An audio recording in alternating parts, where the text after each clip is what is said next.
Je bénirai l'Éternel en tout temps. Ses louanges seront toujours dans ma bouche. Ou j'aime qu'on ait un problème. Et puis qu'elle est content comme ça. Ah, m'pas caché Dieu.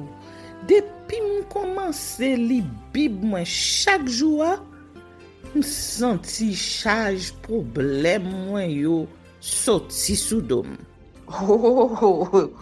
Si c'est comme ça, moi pour aller couvrir acheter un Bible. Dégagez au marché. Mais en attendant, ou qu'attendez radio télévision d'espoir? Radio Vision d'Espoir. Oh, moi t'attendais une annonce comme ça, oui. Mais qui ça a te dit? Lecture de la Bible en un an. Une émission qui vous accompagne à la découverte des trésors cachés de la parole de Dieu sur Radio Télévision d'Espoir. Chaque jour de 11h à 11h30 du matin, excepté mercredi 5h30, 6h de l'après-midi, samedi 7h30, 8h du matin, avec les sœurs Chantal Saint-Hubert, Claude Louis Orisma et votre servante Maudeline Maurice Hilaire.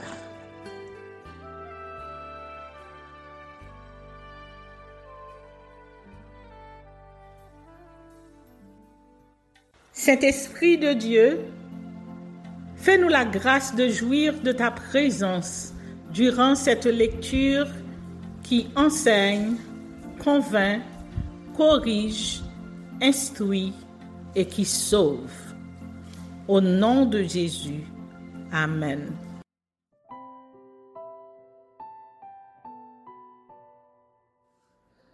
Juge chapitre 9. Abimelech, fils de Jérubbaal, se rendit à Sichem, vers les frères de sa mère, et voici comment il leur parla, ainsi qu'à toute la famille de la maison du père de sa mère.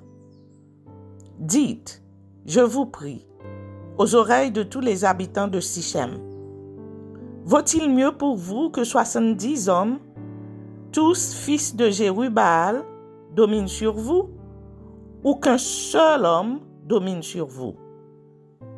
Et souvenez-vous que je suis votre os et votre chair. Les frères de sa mère répétèrent pour lui toutes ces paroles aux oreilles de tous les habitants de Sichem. Et leur cœur inclina en faveur d'Abimelech, car ils se disaient, c'est notre frère. Ils lui donnèrent 70 cycles d'argent qu'ils enlevèrent de la maison de Baal-Bérith. Abimelech s'en servit pour acheter des misérables et des turbulents qui allèrent après lui. Il vint de la maison de son père à Ophra et il tua ses frères, fils de Jérubbaal, 70 hommes sur une même pierre. Il n'échappa que Jotham, le plus jeune fils de Jérubbaal, car il s'était caché. Tous les habitants de Sichem et toute la maison de Milo se rassemblèrent. Ils vinrent et proclamèrent roi Abimelech près du chêne planté dans Sichem. Apologue de Jotham. Jotham en fut informé. Il alla se placer sur le sommet de la montagne de Garizim, et voici ce qu'il leur cria à haute voix.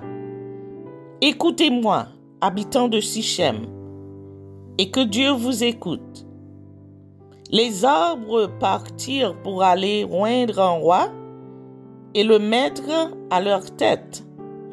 Ils dirent à l'olivier, « Règne sur nous. » Mais l'olivier leur répondit, « Renoncerai-je à mon huile qui m'assure les hommages de Dieu et des hommes pour aller planer sur les arbres? » Et les arbres dirent au figuier, « Viens, toi, règne sur nous. » Mais le figuier leur répondit, « Renoncerai-je à ma douceur et à mon excellent fruit pour aller planer sur les arbres? » Et les arbres dirent à la vigne, « Viens, toi, règne sur nous. » Mais la vigne leur répondit, « Renoncerai-je à mon vin qui réjouit Dieu et les hommes pour aller planer sur les arbres? » Alors tous les arbres dirent au buisson d'épines, « Viens, toi, règne sur nous. » Et le buisson d'épines répondit aux arbres, « Si c'est de bonne foi que vous voulez moindre pour votre roi, venez, réfugiez-vous sous mon ombrage. Sinon, un feu sortira du buisson d'épines et dévorera les cèdres du Liban. Maintenant, est-ce de bonne foi et avec intégrité que vous avez agi en proclamant roi Abimélec? Avez-vous eu de la bienveillance pour Jérubaal et sa maison? L'avez-vous traité selon les services qu'il a rendus? Car mon père a combattu pour vous. Il a exposé sa vie et il vous a délivré de la main de Madian. Et vous vous êtes levé contre la maison de mon père. Vous avez tué ses fils, 70 hommes, sur une même pierre, et vous avez proclamé roi sur les habitants de Sichem, Abimélec, fils de sa servante, parce qu'il est votre frère.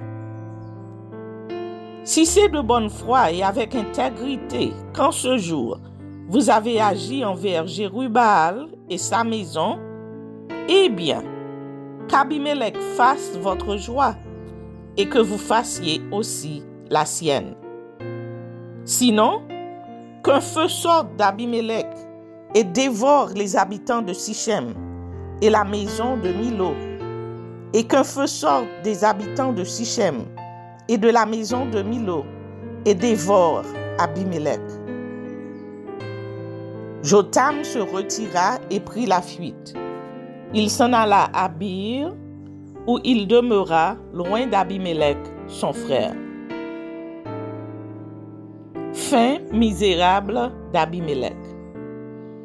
Abimélec avait dominé 3 ans sur Israël. Alors Dieu envoya un mauvais esprit entre Abimélec et les habitants de Sichem. Et les habitants de Sichem furent infidèles à Abimélec, afin que la violence commise sur les 70 fils de Jérubaal reçût son châtiment, et que leur sang retombât sur Abimélec, leur frère, qui les avait tués, et sur les habitants de Sichem, qu'il avait aidé à tuer ses frères. Les habitants de Sichem placèrent en embuscade contre lui sur les sommets des montagnes des gens qui dépouillaient tous ceux qui passaient près d'eux sur le chemin. Et cela fut rapporté à Abimélec. Gaal, fils d'Ebed, vint avec ses frères et ils passèrent à Sichem. Les habitants de Sichem eurent confiance en lui. Ils sortirent dans la campagne, vendangèrent leurs vignes, foulèrent les raisins et se livrèrent à des réjouissances. Ils entrèrent dans la maison de leur Dieu, ils mangèrent et burent, et ils maudirent Abimélec. Et Gaal, fils d'Ebed, disait, « Qui est Abimélec et qu'est-ce Sichem pour que nous servions Abimélec? N'est-il pas fils de Jérubaal? Et Zébul, n'est-il pas son commissaire? Servez les hommes de Hamor, père de Sichem. Mais nous, pourquoi servirions-nous Abimélec? Oh, si j'étais le maître de ce peuple, je renverserais Abimélec. » Et il disait d'Abimélec, « Renforce ton armée, met 3 en marche.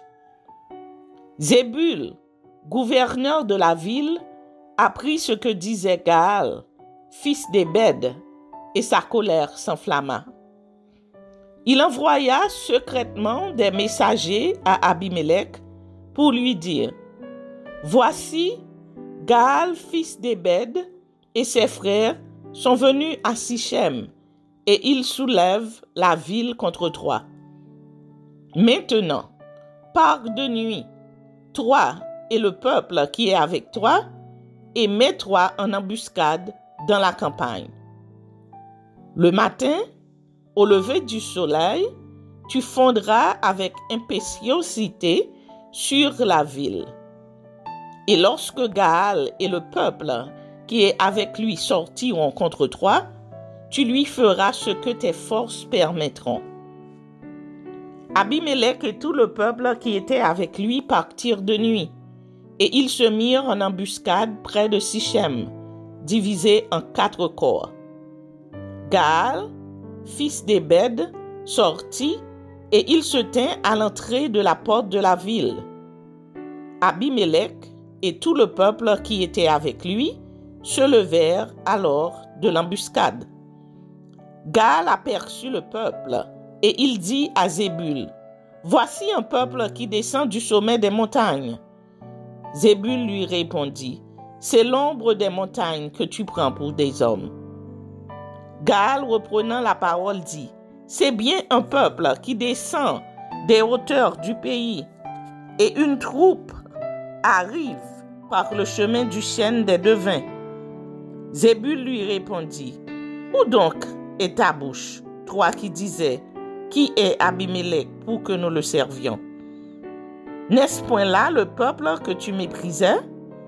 Marche maintenant, livre-lui bataille. » Gaal s'avança à la tête des habitants de Sichem et livra bataille à Abimelech. Poursuivi par Abimelech, il prit la fuite devant lui, et beaucoup d'hommes tombèrent morts jusqu'à l'entrée de la porte.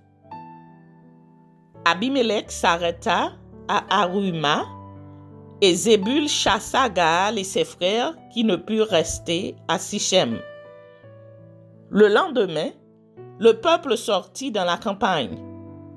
Abimelech, qui en fut informé, prit sa troupe, la partagea en 3 corps et se mit en embuscade dans la campagne. Ayant vu que le peuple sortait de la ville, il se leva contre eux et les battit. Abimelech et les corps qui étaient avec lui se portèrent en avant et se placèrent à l'entrée de la porte de la ville. 2 de ces corps se jetèrent sur tous ceux qui étaient dans la campagne et les battirent. Abimelech attaqua la ville pendant toute la journée. Il s'en empara et tua le peuple qui s'y trouvait. Puis, il rasa la ville et y sema du sel. À cette nouvelle, tous les habitants de la tour de Sichem se rendirent dans la forteresse de la maison du dieu Bérith. On avertit Abimelech que tous les habitants de la tour de Sichem s'y étaient rassemblés. Alors Abimelech monta sur la montagne de Tsalmon, lui et tout le peuple qui était avec lui. Il prit en main une hache, coupa une branche d'arbre, l'enleva et la mit sur son épaule. Ensuite, il dit au peuple qui était avec lui: « Vous avez vu ce que j'ai fait? Hâtez-vous de faire comme moi. » Et ils coupèrent chacun une branche et suivirent Abimelech. Ils placèrent les branches contre eux la forteresse et l'incendièrent avec ceux qui y étaient. Ainsi périrent tous les gens de la tour de Sichem au nombre d'environ 1000 hommes et femmes. Abimelech marcha contre Thébeth. Il assiégea Thébeth et s'en empara. Il y avait au milieu de la ville une forte tour où se réfugièrent tous les habitants de la ville, hommes et femmes. Ils fermèrent sur eux et montèrent sur le toit de la tour. Abimelech parvint jusqu'à la tour, il l'attaqua et s'approcha de la porte pour y mettre le feu. Alors, une femme lança sur la tête d'Abimélec un morceau de meule de moulin et lui brisa le crâne. Aussitôt, il appela le jeune homme qui portait ses armes et lui dit, « Tire ton épée et donne-moi la mort, de peur qu'on ne dise de moi, c'est une femme qui l'a tué. » Le jeune homme le perça et il mourut. Quand les hommes d'Israël virent qu'Abimélec était mort, ils s'en allèrent chacun chez soi. Ainsi, Dieu fit retomber sur Abimélec le mal qu'il avait fait à son père en tuant ses 70 frères. Et Dieu fit retomber sur la tête des gens de Sichem tout le mal qu'ils avaient fait. Ainsi s'accomplit sur eux la malédiction de Jotham, fils de Jérubbaal.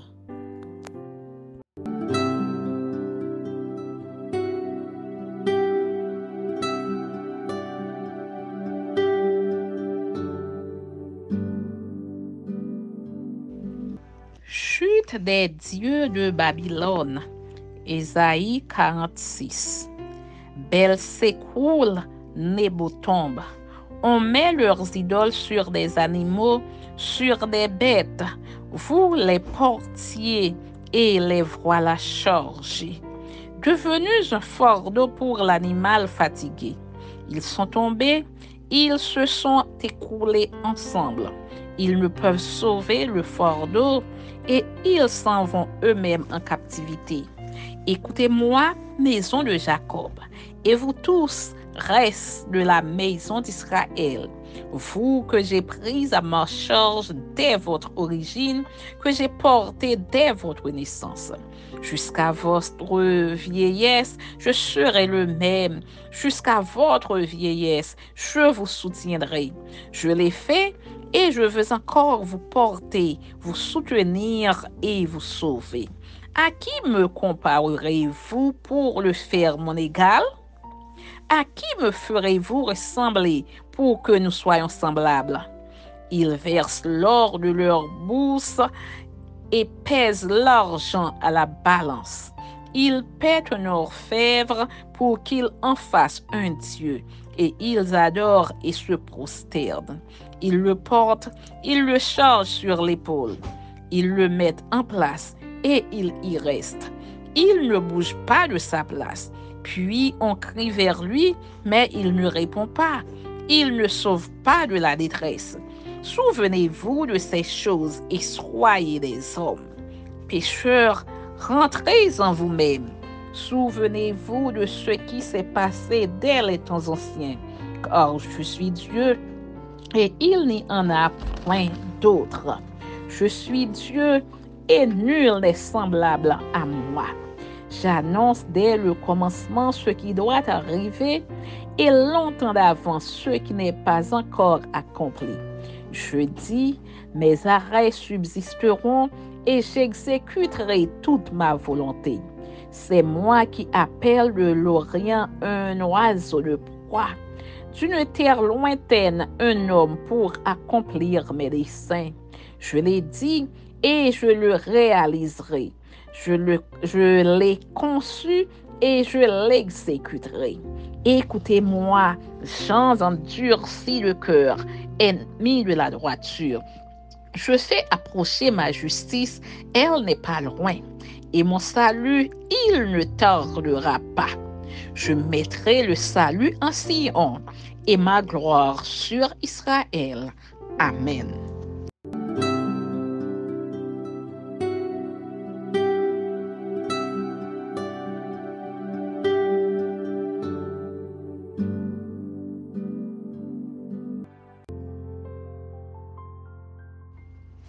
Babylone abaissée. Ésaïe chapitre 47. Descends et assieds-toi dans la poussière, vierge, fille de Babylone. Assieds-toi à terre sans trône, fille des Chaldéens. On ne t'appellera plus délicate et voluptueuse. Prends les meules et moue de la farine. ôte ton voile, relève les pans de ta robe, découvre tes jambes, traverse les fleuves.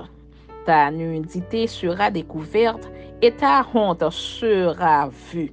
J'exercerai ma vengeance, je n'épargnerai personne. Notre Rédempteur, c'est celui qui s'appelle l'Éternel des armées. C'est le Saint d'Israël. Assieds-toi en silence et va dans les ténèbres, fille des Chaldéens. On ne t'appellera plus la souveraine des royaumes. J'étais irrité contre mon peuple, j'avais profané mon héritage, et je les avais livrés entre tes mains. Tu n'as pas eu pour eux de la compassion. Tu as durement appesanti ton joug sur le vieillard. Tu disais à toujours, je serai souveraine. Tu n'as point mis dans ton esprit, tu n'as point songé que cela prendrait fin. Écoute maintenant ceci, voluptueuse, qui t'assied avec assurance et qui dit en ton cœur, moi et rien que moi. Je ne serai jamais veuve et je ne serai jamais privée d'enfant. Ces deux choses t'arriveront subitement au même jour, la privation d'enfants et le veuvage. Elles fondront en plein sur toi, malgré la multitude de tes sortilèges, malgré le grand nombre de tes enchantements. Tu avais confiance dans ta méchanceté. Tu disais, personne ne me voit. Ta sagesse et ta science t'ont séduite, et tu disais en ton cœur, moi et rien que moi. Le malheur viendra sur toi, sans que tu envoies l'aurore. La calamité tombera sur toi, sans que tu puisses la conjurer. Et la ruine fondra sur toi tout à coup à l'improviste. Reste donc au milieu de tes enchantements et de la multitude de tes sortilèges, auxquels tu as consacré ton travail dès ta jeunesse. Peut-être pourras-tu en tirer profit. Peut-être deviendras-tu redoutable. Tu t'es fatigué à force de consulter, qu'il se lève donc et qu'il te sauve. Ceux qui connaissent le ciel, qui observent les astres, qui annoncent d'après les nouvelles lunes ce qui doit arriver. Voici, ils sont comme de la paille, le feu les consume, ils ne sauveront pas leur vie des flammes. Ce ne sera pas du charbon dont on se chauffe, ni un feu auprès duquel on s'assied. Tel sera le sort de ceux que tu te fatiguais à consulter. Et ceux avec qui tu as trafiqué dès ta jeunesse se disperseront chacun de son côté. Il n'y aura personne qui vienne à ton secours. Amen.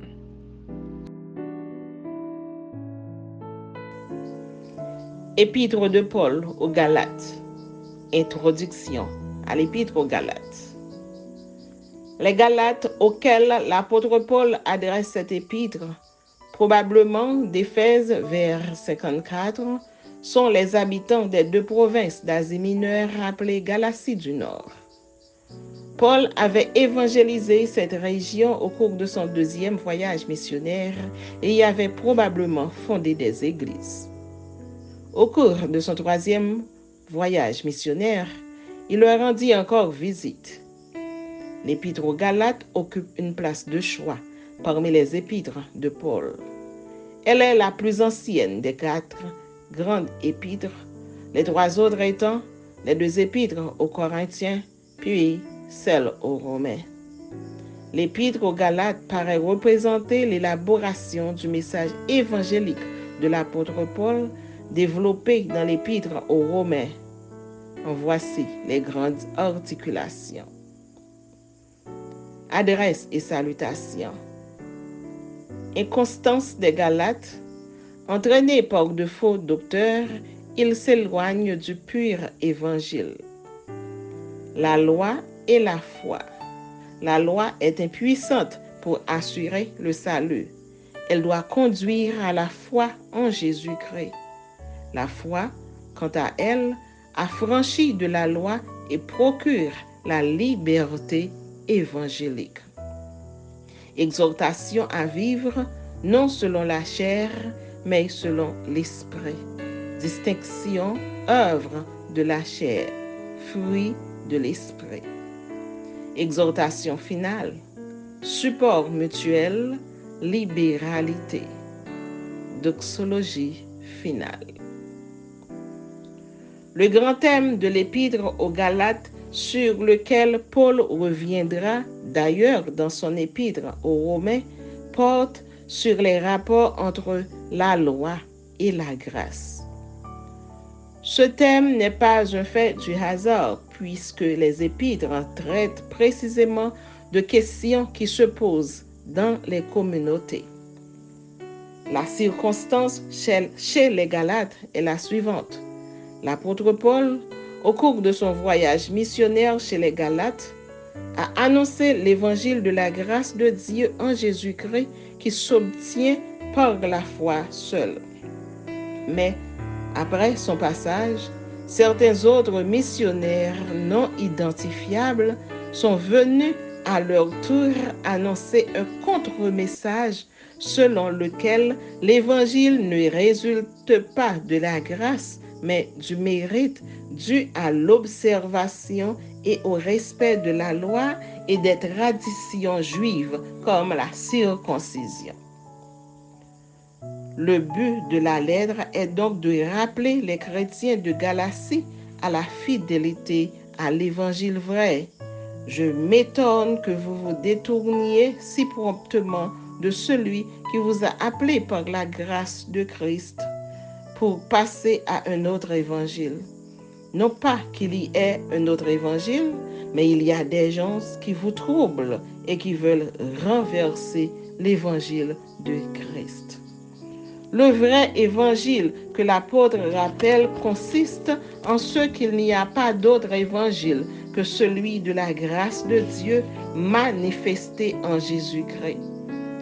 C'est seulement par cette grâce attestée par le Saint-Esprit que l'homme, quel qu'il soit, est conduit à l'accomplissement de la loi de Dieu.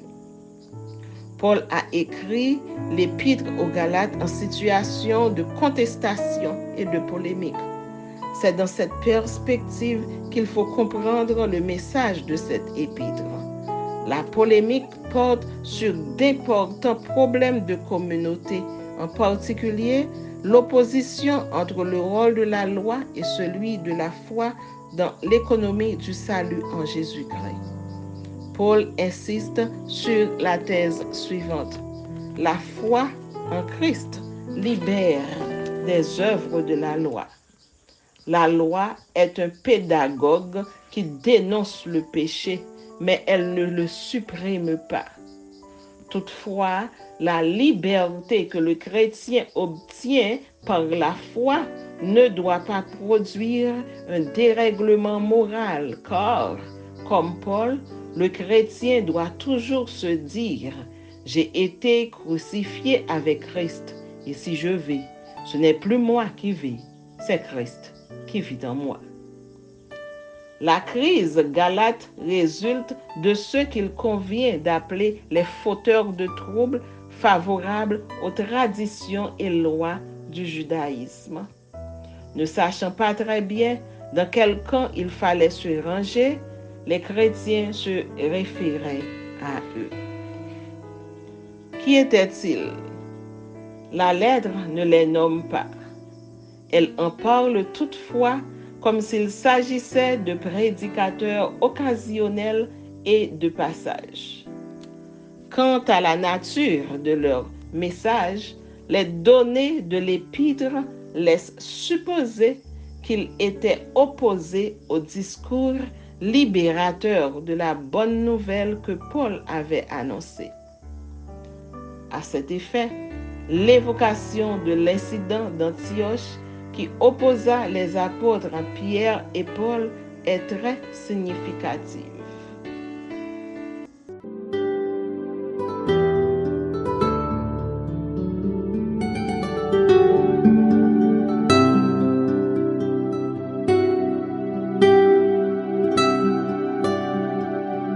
Merci Seigneur de nous donner le discernement dans la lecture de ta parole, que nous y prêtions attention afin d'appliquer notre cœur à la sagesse. Amen. Que celui qui a des oreilles pour entendre, entende, et que celui qui lit fasse attention.